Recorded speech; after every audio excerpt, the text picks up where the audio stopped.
और बोधिसत्व बाबा साहब भारतवर्ष में जन्मे सभी संत महापुरुषों को कोटि कोटि नमन करते हुए, प्रिय उपासक उपासिकाएं, प्यारे बच्चों और विशेष करके नौजवान, हमारे भारतवर्ष में ही नहीं, दुनिया की हर सभ्यता में, हर देश में, हर संस्कृति में अनुष्ठानों का प्रावधान है सामाजिक रूप में। आप इस मुल्क से पश्चिम में हजारों किलोमीटर चले जाइए और चाहे पूर्व में हजारों किलोमीटर चले जाइए, वहां भी आपको एक विशेष प्रकार की संस्कृति, एक विशेष प्रकार की सभ्यता और उस सभ्यता का इतिहास और परंपरा देखने को मिलेगी। जब हम लाइब्रेरी के अंदर जाके बड़ी पुस्तकों का अध्ययन करते हैं तो एक पुस्तक कभी पढ़िएगा आप, सभ्यताओं का विकास, the evolution of the civilizations throughout the world, माने विश्व भर में विभिन्न प्रकार की सभ्यताएं, विभिन्न प्रकार की संस्कृतियां और उन संस्कृतियों में परंपराएं, मान्यताएं, मत, सिद्धांत, उठने बैठने का ढंग, स्वागत करने का ढंग और स्वागत करवाने का ढंग, उन्हीं सभ्यताओं और संस्कृति में से ये गांव मनोहरपुर भी है और उसी सभ्यता और संस्कृति में ये गांव खप्परपुर भी है। और यहाँ एक संस्कार का अनुष्ठान है, एक संस्कार का आयोजन है, जिसे हमारे लोक भाषा में शांति पाठ कहते हैं और बौद्ध लोग इसे परित्राण पाठ कहते हैं। अब ये जिज्ञासा तो उठेगी कि परित्राण पाठ का अर्थ क्या है और शांति पाठ का अर्थ क्या है। अगर मूल रूप से देखा जाए तो दोनों का उद्देश्य सेम है, एक जैसा है। अंततः हर प्राणी शांति ही चाहता है कि सबसे पहले तो उसका चित्त शांत रहे, फिर उसके घर के आंगन में शांति बनी रहे और घर के सारे लोगों के बीच में स्नेह और शांति बनी रहे। कोई भी घर की महिला या पुरुष नहीं चाहता कि उसके परिवार और कुटुंब कबीले के लोगों के बीच में विवाद हो, खींचातानी हो। मगर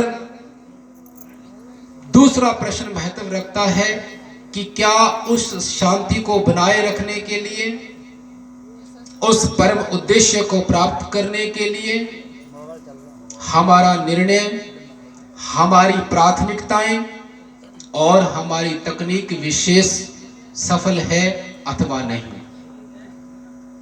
हमारी समझ, हमारा दृष्टिकोण, जिस समझ के साथ हम बड़े हुए हैं, जिन संस्कारों के बीच हम पले बड़े हैं, क्या वो संस्कार इस काबिल है? क्या ऐसी क्षमता उस समझ में है जो बड़े बुजुर्गों से, किताबों के माध्यम से, स्कूल के माध्यम से अथवा कहीं किसी और माध्यम से हमने जाना, सीखा, समझा है, वो काम आती है? परित्राण पाठ का अर्थ है, बुद्ध कहते हैं दुनिया के सभी लोग परित्रस्त हैं, माने दुखी हैं। दुनिया के सभी लोग परित्रस्त हैं, माने दुखी हैं, और बुद्ध दुनिया के श्रेष्ठ परित्राता हैं। दुख मुक्ति का मार्ग बताने वाले हैं बुद्ध। बुद्ध कहते हैं मैं मार्ग दाता हूं, मुक्ति दाता नहीं। मुक्ति आप खुद प्राप्त करोगे और वो भी जीते जी इसी जीवन में, इसी काया में। बुद्ध कहीं भी ये दावा नहीं करते हैं कि आप मरने के बाद फिर आपका दूसरा जन्म होगा अथवा स्वर्ग लोक में आप मुक्ति प्राप्त करेंगे। बुद्ध कहते हैं जीते जी इसी काया में, इसी आंख से आप निर्वाण का दर्शन करेंगे। निर्वाण जिसे निब्बाण भी कहते हैं। अंग्रेजी के ट्रांसलेशन में पश्चिम के देशों ने शब्द प्रयोग किया है the high culmination of the mind, the specific status of the mind, a particular tendency of mind. इतने शब्दों में से कहा जा सकता है। अंग्रेजी भाषा के पास अन्य कोई शब्द है नहीं, इसीलिए उन्होंने इन शब्दों से इसे अंग्रेजी में ट्रांसलेट किया। माने जो मुक्ति, जिस मुक्ति की बात बुद्ध कह रहे हैं, वो मुक्ति जीते जी इसी काया में, इसी आंख से दर्शन करना है। जब हमारे साथ हमारा शरीर नहीं है, काया नहीं है, तो मुक्ति का, समाधान का, शांति का कहीं कोई वजूद नहीं है। क्योंकि जब हम मुक्ति और शांति की बात करते हैं, परित्राण की बात करते हैं, तो ये जरूरी है कि ये जीवन हमारा आबाद रहे।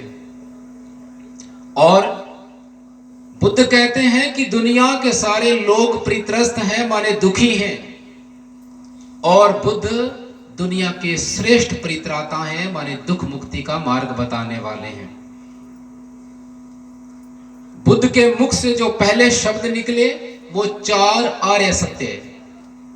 तो बुद्ध ने कहा कि दुख है, फिर कहा कि दुख का कारण है और कारण का निवारण है और निवारण का मार्ग है। जब बुद्ध ने ये बात कही कि दुख है, तो क्या उससे पहले लोग कभी दुखी नहीं हुए? ऐसा तो हो नहीं सकता। क्या लोगों ने कभी दुख पे चर्चा नहीं की? ऐसा भी कभी नहीं हो सकता। तो क्या लोग दुख से चीखे चिल्लाए नहीं? ऐसा भी नहीं हो सकता। लोगों ने दुखों पे चर्चा भी की, लोग दुख से चीखे चिल्लाए भी, लोगों ने विलाप किया, रुदन किया, लोग दुखी रहे। बुद्ध के कहने से हजारों वर्ष पहले भी लोग दुखी थे, दुखों पे आयोजन भी होता था, लोग विलाप भी करते थे। तो प्रश्न उठता है कि फिर बुद्ध ने नई बात क्या कही जो मुझे पुनः कहने की आवश्यकता हुई, और दुनिया ने इसे 4 आर्य सत्य में पहला सत्य कहा। ऐसी कौन सी बात कही? बुद्ध कहने लगे कि इस बात से इनकार किया ही नहीं जा सकता कि दुख का कहीं कोई अस्तित्व नहीं है। हम इस बात से किसी भी सूरत में इनकार नहीं कर सकते कि दुख का कहीं अस्तित्व नहीं है। दुख है, इस बात से इनकार नहीं कर सकते। दुख है, लेकिन दुख की उत्पत्ति का स्थान कहां है? Exact space of suffering at the bottom of mind. चित्त की गहराई में एक विशेष प्रकार की आदत है हमारे मन के सोचने की, वही स्थान है दुख उत्पत्ति का। बात अभी भी बाकी रह गई कि फिर बुद्ध ने नई बात क्या कही। बुद्ध कहते हैं दुख से लोग चीखे चिल्लाए, सदियां गुजरी, अरसे बीत गए, मगर दुख को देखने की जो सम्यक दृष्टि है, दुख को ठीक से पहचानने की जो क्षमता है, वह लोगों में नहीं है। उस दृष्टि का होना बहुत जरूरी है ताकि हम दुख को देख सके। तभी तो यह सामर्थ्य आएगा कि दुख है, यह सुनिश्चित हो जाता है, और उसके बाद हम कहते हैं कि दुख का कारण है। There is any type of reason, किसी ना किसी प्रकार का कारण है। बिना कारण के कोई घटना घटित ही नहीं हो सकती, क्योंकि जब किसी का अंत होता है तो यह जरूरी है कि आरंभ भी हुआ है। अंत का होना आरंभ पे टिका है। बिना जन्म लिए कोई मर कैसे सकता है? कोई कहे कि जन्म है, तब यह कहा जा सकता है किसी के द्वारा कि यह झूठ है। मगर फिर कोई कहे कि मरना है, मगर कोई इसे यह नहीं कह सकता कि यह झूठ है। जन्म दूसरे का हो सकता है, मगर मरना खुद का ही होता है। तो घटना घटित होती है जन्म लेने की, तब मरने की घटना घटित होती है। अगर किसी का अंत होता है तो उसके लिए जरूरी है कारण हो शुरुआत होने का। तो बुद्ध कहते हैं इस संसार में, संसार का मतलब केवल भारत या पाकिस्तान या जर्मनी, जापान और अमेरिका तक नहीं है।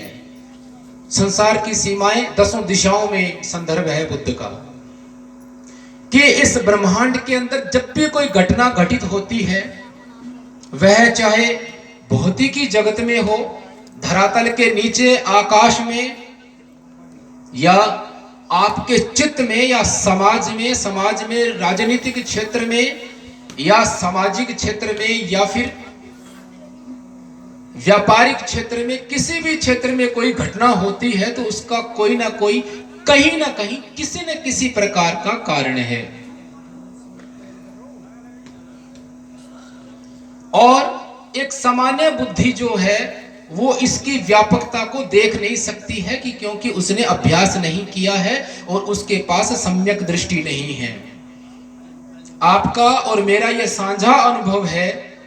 आपने लोगों को कभी ये कहते हुए सुना होगा, बहुतों बार सुना होगा, कि इस संसार में कोई ना कोई तो है। अंदर हम जो बोल रहे हैं कुछ ना कुछ तो है, कुछ ना कुछ तो है, कहीं ना कहीं तो है, कोई ना कोई तो है। ऑप्शन ए, कुछ ना कुछ है, कहीं ना कहीं है, कोई ना कोई है। ऑप्शन बी, अनंत है अथवा बहुत कुछ है, बहुत जगह है, बहुत सारा है। ऑप्शन सी, अनंत है, अनंत दिशाओं में फैला हुआ है, अनंत प्रकार का है, इन्फिनिट। अब ए और बी और सी में से हमें देखना है कि सही सही क्या है। मेरी जिद सच नहीं हो सकता, आपकी जिद सच नहीं हो सकता। सच वही जो आपके कहने से और मेरे दावे करने से स्वतंत्र हो। क्या 2 और 1 3 मेरे कहने से हो जाएंगे और आपके नए कहने से नहीं हो जाएंगे? ठीक बुद्ध की बात ऐसे है। ऑप्शन ए, कोई ना कोई तो है, कहीं ना कहीं तो है, कुछ ना कुछ तो है।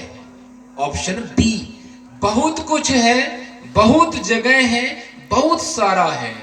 और ऑप्शन सी, अनंत है, अनंत दिशाओं में फैला हुआ है, अनंत प्रकार का है।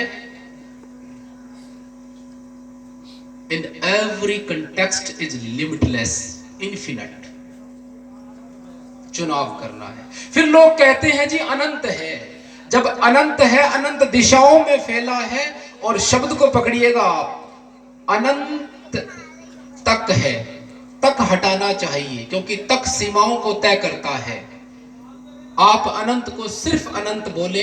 मैथमेटिक्स में एक निशान होता है अनंत का, 8 जो लिखते हैं, 8 को थोड़ा टेढ़ा करो और एक साइड से थोड़ा काटो, वो बन गया अनंत, द साइन ऑफ इन्फिनिट। पढ़े लिखे बच्चे समझते हैं। तो आप ठीक से तय करिए कि आपको कुछ ना कुछ कहना है या अनंत कहना है। अगर आप अनंत कहते हो तो आपका कुछ ना कुछ ठीक नहीं है। अगर आप कुछ ना कुछ का दावा करते हो तो फिर अनंत ठीक नहीं है। दोनों में से किसी एक का चुनाव करना पड़ेगा। और इतना ही नहीं, ऐसा ही चुनाव आप अपने जीवन में और अपने घर में करना सीखिए, ऐसा बुद्ध कहते हैं। तो दुख है, दुख का कारण है, कोई ना कोई, कहीं ना कहीं कारण है। कारण कई हो सकते हैं और कारण एक हो सकता है। आप चुप रहे, भी इधर बोले नहीं।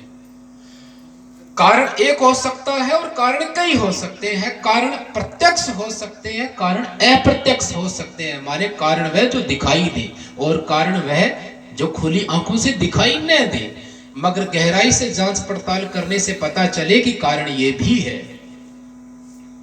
तो जो कारण दिखाई दे वो कारण प्रत्यक्ष है, जो कारण दिखाई न दे वो अप्रत्यक्ष है। बुद्ध कहते हैं दुख है, दुख का कारण है, कारण का निवारण है। कोई ना कोई समाधान है। समाधान वही है कि हम उस कारण को हटा दें, रिमूव करें, हटाएं उस कारण को।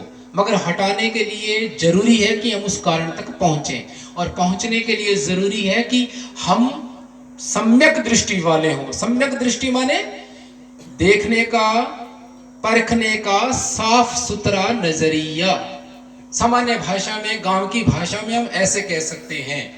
और जो ज्यादा पढ़े लिखे बैठे हैं उनके लिए मैं कहूंगा right point of view, the scientific attitude, the scientific temperament, any one of this is the सम्यक दृष्टि अकॉर्डिंग टू बुद्धा। और सामान्य लोगों के लिए मैं कहूंगा देखने का वह साफ सुथरा ढंग कि सामने वस्तु को जब वो देखे, हालात को देखे, बात सुने, तो वो उस बात को ठीक वैसे ही समझे जैसे जैसे वो है। सी एज इट इज। होता है ना, कई बार होता कुछ और है, दिखाई कुछ और देता है। होता कुछ और है, दिखाई कुछ और देता है। रात के अंधेरे में पड़ी रस्सी भी सांप नजर आता है, और सामने अगर कोई पत्थर, लकड़ी का थोड़ा ठूंठ वगैरह पड़ा हो तो ऐसा लगता है कोई बैठकर घात लगाए बैठा है और मेरी ही तरफ आ रहा है, आ ही रहा है, पकड़ ही लेगा, मार ही देगा। ये आंखें धोखा खाती है। जिस प्रकार हमारी भौतिकी आंखें धोखा खाती है, ठीक उसी प्रकार हमारी समझ भी धोखा खाती है।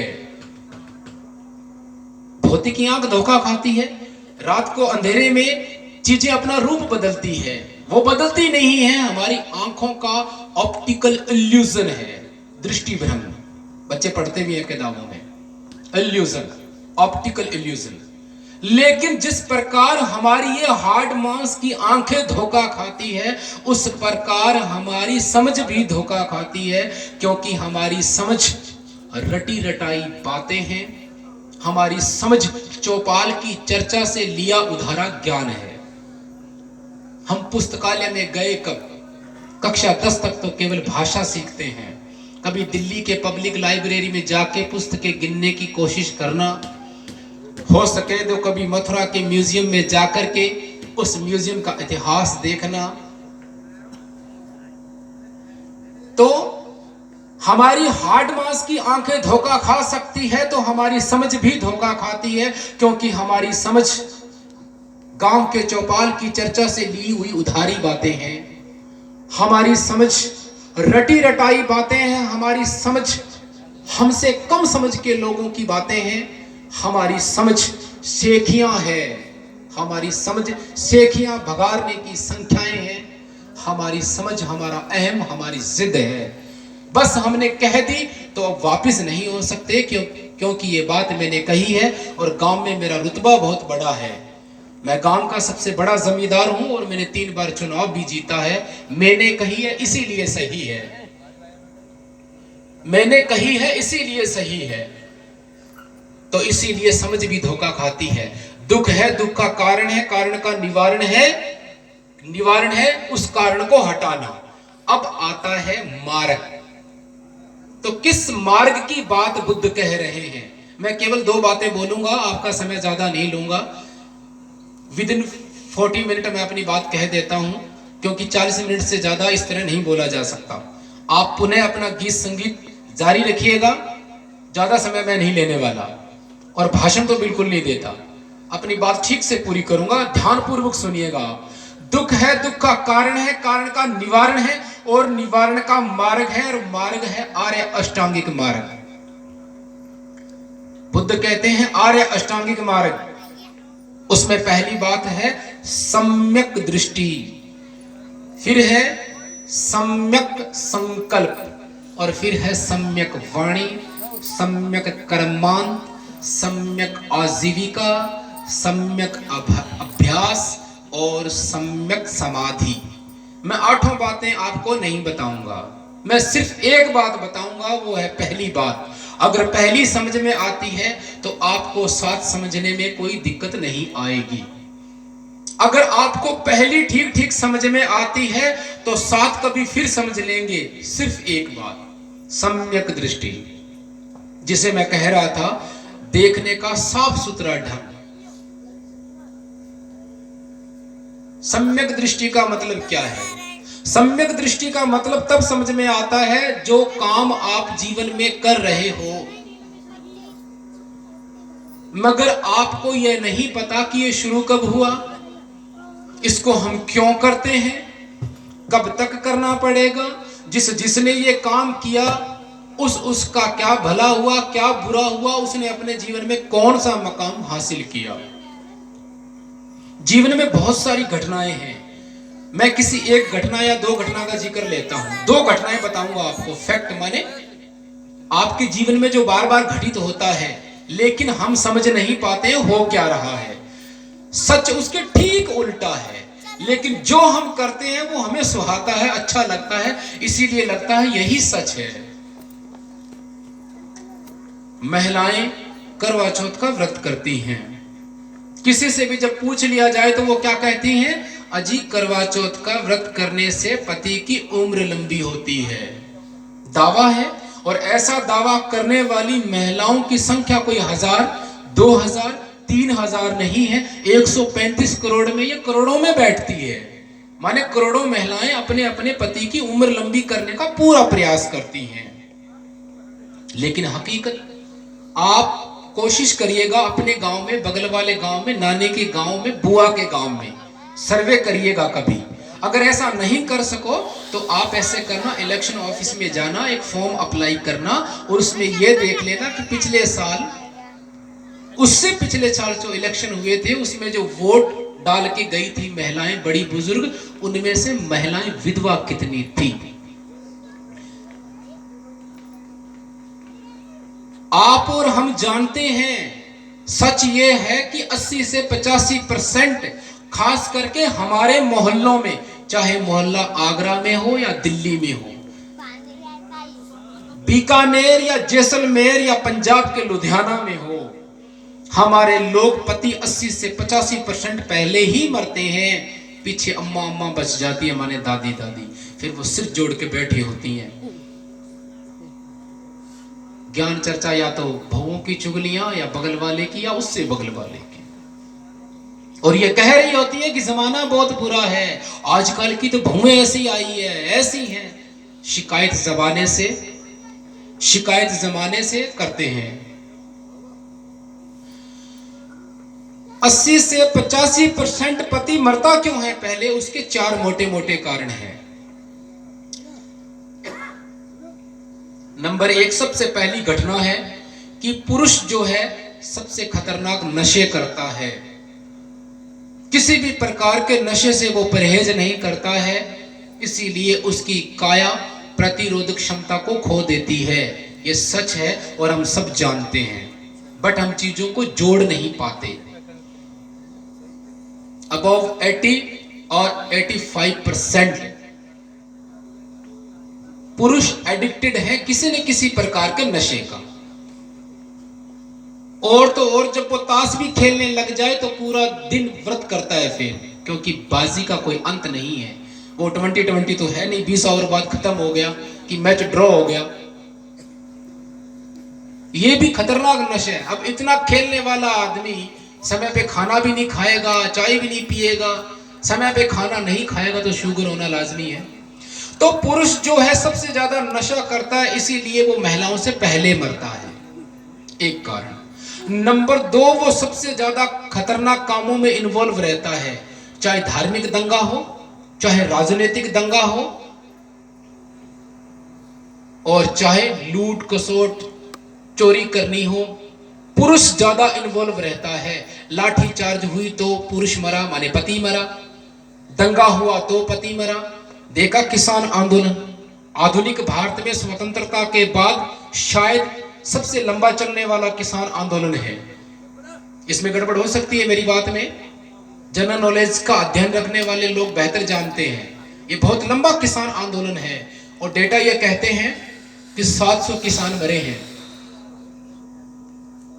क्यों मरे? घर से बाहर गए आंदोलन में, तभी तो मरे ना। महिलाएं कितनी मरी? शायद कोई 1-2 भी नहीं बता सकता, कोई 2-3 मुश्किल से मरी होंगी। और पुरुष कितने मरे? 700। 2 घटनाएं, पुरुष महिला से पहले मरता है। तीसरी घटना है खतरनाक काम करना, रिस्की काम करना। खंबे पे चढ़ो तो पुरुष चढ़ेगा, टावर पे चढ़ो 100 मीटर ऊपर, गड्ढे में नीचे उतरना है तो पुरुष उतरेगा, पूरा दिन ड्राइव वो करता है। कहीं भी दुर्घटना होती है और पुरुष मारा जाता है। चौथा कारण है, नगण्य है मगर मायने रखता है। ताश खेलने जैसा काम या किसी और काम में भी पुरुष लगे होते हैं तो वो पूरा भोजन नहीं खा सकते। 3 टाइम पुरुष खाना नहीं खा सकता, और आजकल के खाने में तो कुछ है भी नहीं, और वो खाता भी 2 टाइम है, तो फिर रोग तो पकड़ेंगे ना काया को। और कई तो ऐसे हैं महापुरुष, उत्तम श्रेणी के पुरुष, जो शाम को इस काबिल भी नहीं रहते कि उनको खाना खिला दे, क्योंकि वो अंबानी बन के घर लौटते हैं। लड़खड़ाते कदमों से घर आते हैं तो उनको खाना खिलाए कौन। तो ऐसे में काया को रोग तो पकड़ेंगे तो पुरुष पहले मरेगा। और वो रिस्की काम करते हैं तब भी उनका मरना तय है। घर पे अगर पलक भी खराब हो जाए तो महिलाएं नहीं हाथ लगाती, कह देती है ना हमारे तो सोनू के पापा ही देखेंगे, वो ही ठीक करेंगे इसे, जैसे उनको तो कुछ कहेगी नहीं है लाइट। खतरा। अभी टेंट लगाया है, डीजे लगाया, किसने काम किया है? मुझे नहीं लगता किसी स्पीकर के किसी महिला ने हाथ लगाया है। माइक के भी हाथ लगाया तो सावधानी से भी, करंट तो नहीं आ रहा है इसमें, लोहे का ही है, मैंने सुना लोहे में करंट आता है। हर कदम कदम पे रिस्क लेने वाला आदमी का मरना स्वाभाविक बात है, ये नई बात नहीं है, ये पहले से भी हो रहा था मगर हम जोड़ नहीं पा रहे। और चौथा कारण है समय पे भोजन न लेना। सुबह मैं लेट ना हो जाऊं इस चक्कर में नहीं खा पाता, और शाम को वो इतना थका हारा आता है इस चक्कर में नहीं खा पाता। अगर हकीकत पूछो तो बड़े शहरों के अंदर, बड़ी कंपनियों के अंदर, छोटी कंपनियों के अंदर काम करने वाले मजदूरों को ज्यादा समय काम लिया जाता है और तनख्वाह उनकी आधी काट ली जाती है। ये रियलिटी है लॉकडाउन के बाद। लोग हमें बताते हैं कि ये हो रहा है। अगर किसी की 15,000 तनख्वाह है तो उसे 11 दिया जा रहा है, उसके अकाउंट में 15 आता है, 4 कंपनी वापस लेती है और कामों की घंटे बढ़ा दिए हैं। तो ऐसे में मशीन जब बनेगा इंसान मरेगा नहीं? मरेगा। एक दिन खाने पीने का आता है जिस दिन घर पे माल पुआ हलवा सेव संतरे केले आए होते हैं, उस दिन माल पुआ संतरे तो महिलाएं खुद खा लेती हैं व्रत के बहाने से, और उम्र पुरुषों की लंबी करती रहती हैं, पति बेचारे धोखे में।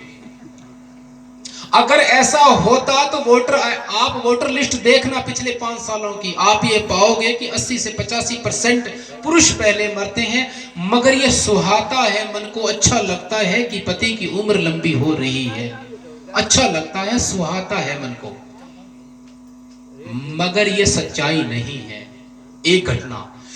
क्यों हम ऐसा करते हैं? क्योंकि जो ऐसा करते हैं उनके पास करने के लिए कुछ बेहतर नहीं है, उनका साहित्य कमजोर है, उनको भी ज्ञान की भूख लगती है। जब महिलाओं को आप पढ़ने नहीं दोगे, घर में होने वाले निर्णय में हिस्सा नहीं लेने दोगे, घर से बाहर नहीं जाने दोगे, बराबरी का दर्जा नहीं दोगे, तो वो फिर मन को बहलाने के लिए मन को किसी न किसी काम में लगा देती है, और वो काम कैसा भी हो।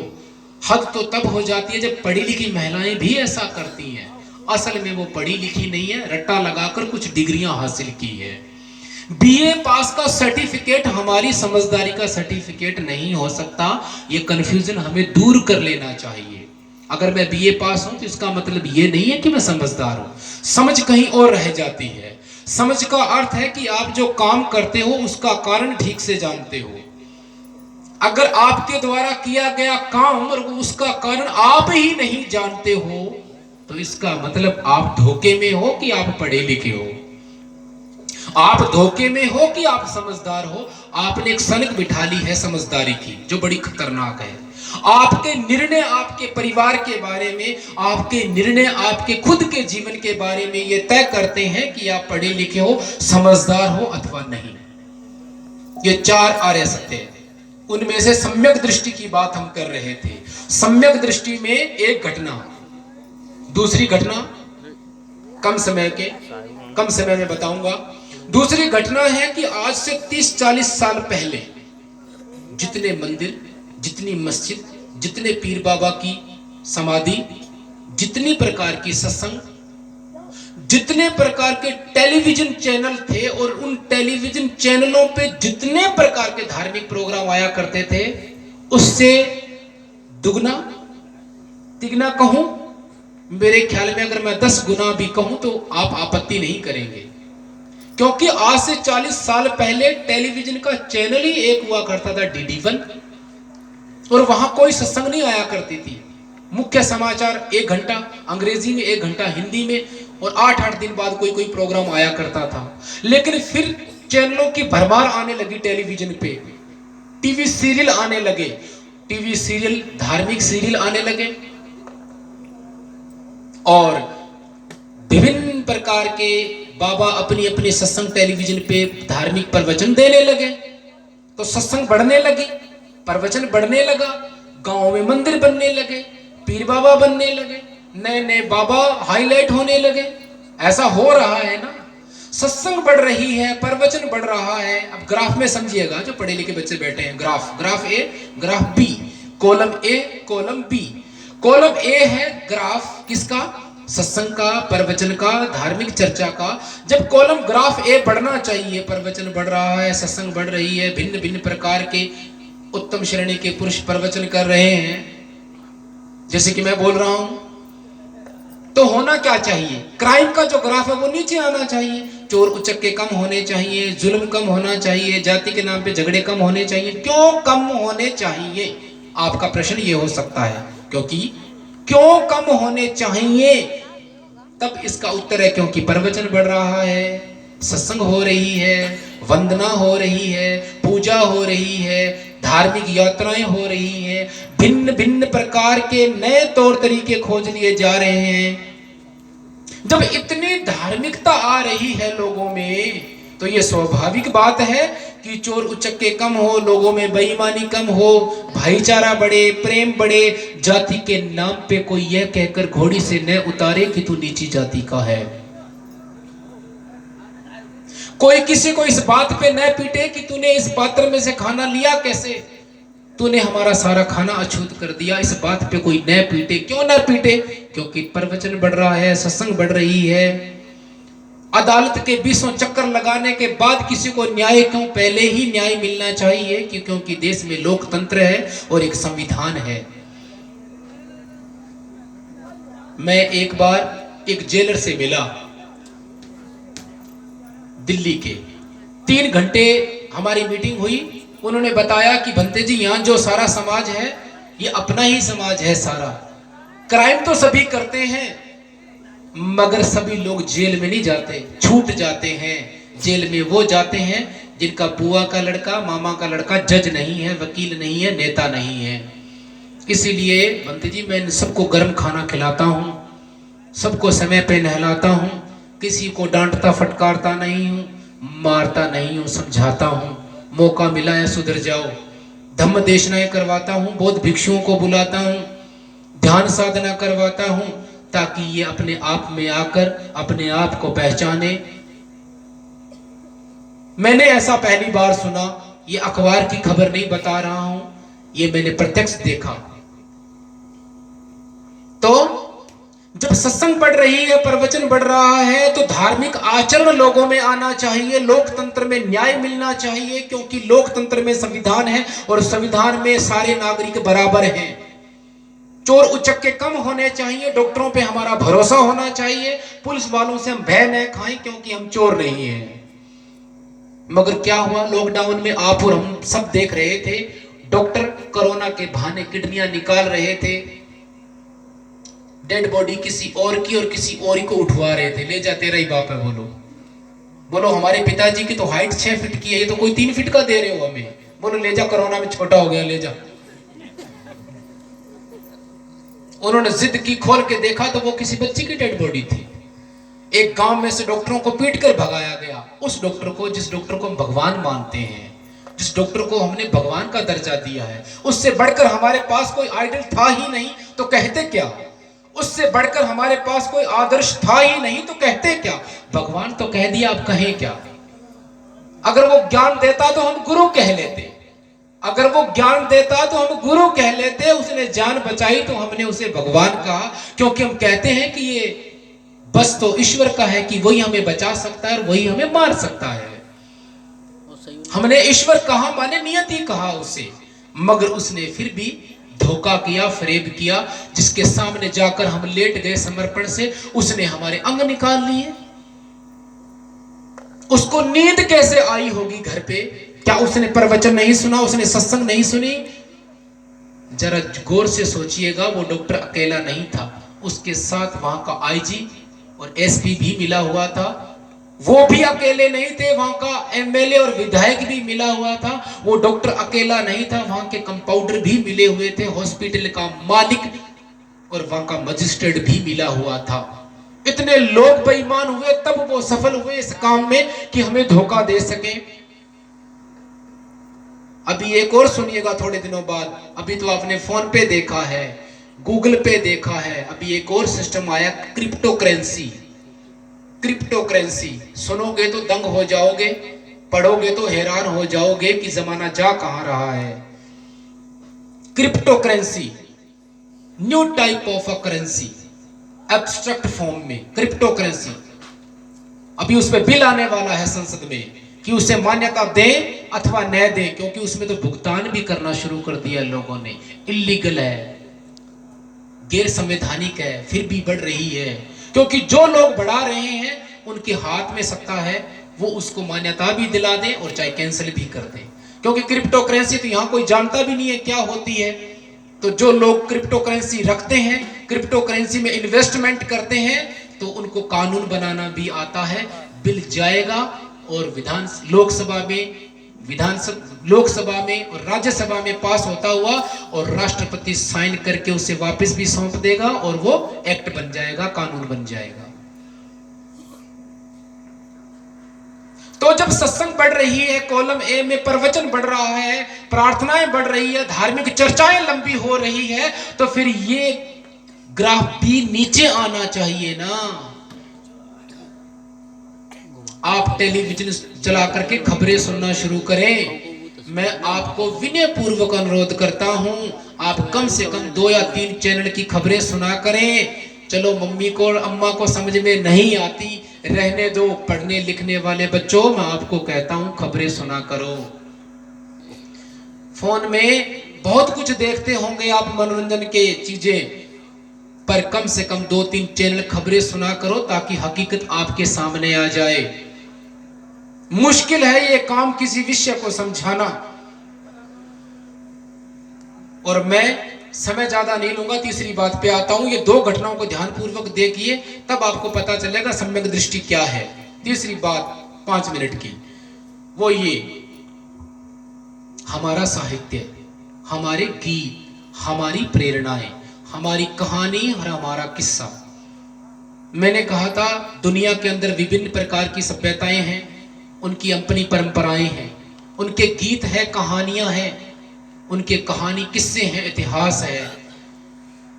हमारे जीवन में गीत की क्या भूमिका होनी चाहिए? समझ में आ रही है बात क्या? हमारे जीवन में गीत की क्या भूमिका होनी चाहिए? इतिहास हमें क्या सिखाता है? इतिहास की भूमिका हमारे जीवन में क्या होनी चाहिए? कहानी किससे, चाहे वो चौपाल के हों या सत्संग में हों, उसकी भूमिका हमारे जीवन में क्या होनी चाहिए? जब कोई सत्संग सुनकर घर लौटता है तो अगले दिन उसकी भाषा का स्तर आज से बेहतर होना चाहिए। जचती है बात, गले उतरती है। अगर कोई सत्संग सुन के जाए, भंते जी की बात सुनकर जाए, बुद्ध विहार से जाए, तो अगले दिन उसकी भाषा का स्तर पहले से अच्छा होना चाहिए। और इतना तो होना ही चाहिए कि वो गालियां न निकाले। सत्संग में बैठने वाले लोग जब गालियां देते हैं, तब ये सोचना चाहिए कि फिर सत्संग में सीख कर क्या आया। जब सत्संग में जाने वाले लोग अपनी बात को गालियों में अभिव्यक्त करते हैं, गुस्सा आता है, इतना गुस्सा आता है कि ये हिला देंगे, या तो पाकिस्तान सरका देंगे या बांग्लादेश को डुबो देंगे। भर भर आ जाते हैं, इंसान थे खड़े रहे, दीवार होती तो गिर गए होते। तो इसका मतलब कंफ्यूजन है। तो हमारे गीत, हमारी कहानी, हमारे किस्से अगर हमें प्रेरित नहीं करते हैं, मोटिवेट नहीं करते हैं, तो मेरे ख्याल में हमें गीत बदल लेने चाहिए, हमारी कहानी का शीर्षक बदल देना चाहिए।